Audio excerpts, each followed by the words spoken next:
Hello, my name is Sam, Hi, I'm Carrie. We are the founders of Thrive at Home. where we are passionate about building trust, intimacy, and connection in relationships. We are reconnection specialists and professional marriage counselors. And international hope dealers. And we strongly believe that not everyone needs to see a therapist, but everyone can benefit from what a therapist sees. Thank you so much for joining us today. I know you're going to enjoy what you're about to learn.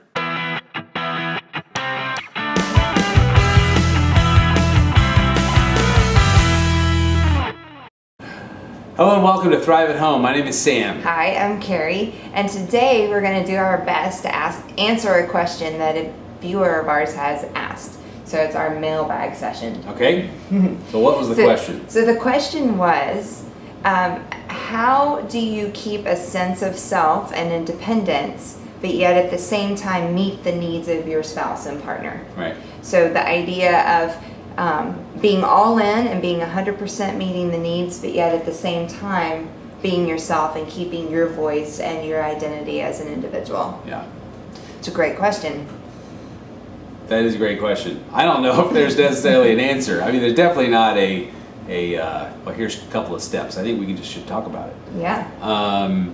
Because part of marriage is about putting to death some selfishness. Right. I mean, that's part of it is, if you don't want to change at all and that's kind of be a problem, because you should have some desire to say, hey, I do want to be pleasing to you, right? I want to be enjoyable to you. But if that looks like losing self, then we have a problem. Right. Well, I think it's one of those things that, especially as you find out what your partner's likes and dislikes, what their personality is, how they handle situations, understanding how it is they think through problems.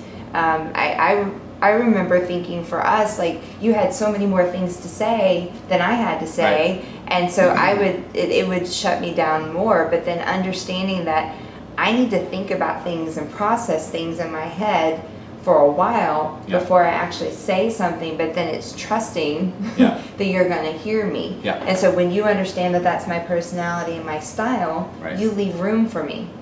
Right? And then in the same sort of thing, I used to, for you would talk and talk and talk, and I would get stuck with, oh, well, the first thing he said must be how he feels.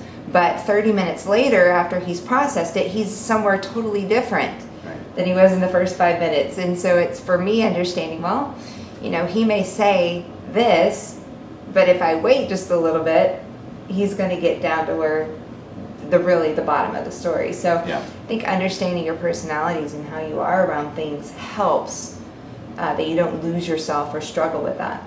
Yeah, so what Carrie's describing is I'm an external processor. So I talk things out verbally. Carrie's an internal processor. And so that can cause conflict. But the key is that if you want to have a great marriage, when I say about selfishness is not about crucifying your personality or those traits, because those things you're probably not going to change. Right. But it's about saying, I've got to become the most clear self. Like, I got to know what I'm feeling, and we've got to put that in the marriage. Like, well, I disagree with that. I don't think that is right.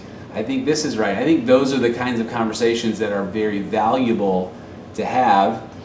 Right, and a measure of trust is needed for that. Yeah.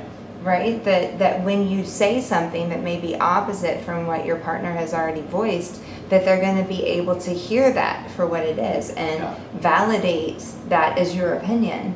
Not necessarily that you can't work it out or that it doesn't change, but there's got to be trust there that the other person's going to hear you. Yeah. And I'll just say this, that I think you're the most attractive to your spouse when you are being yourself.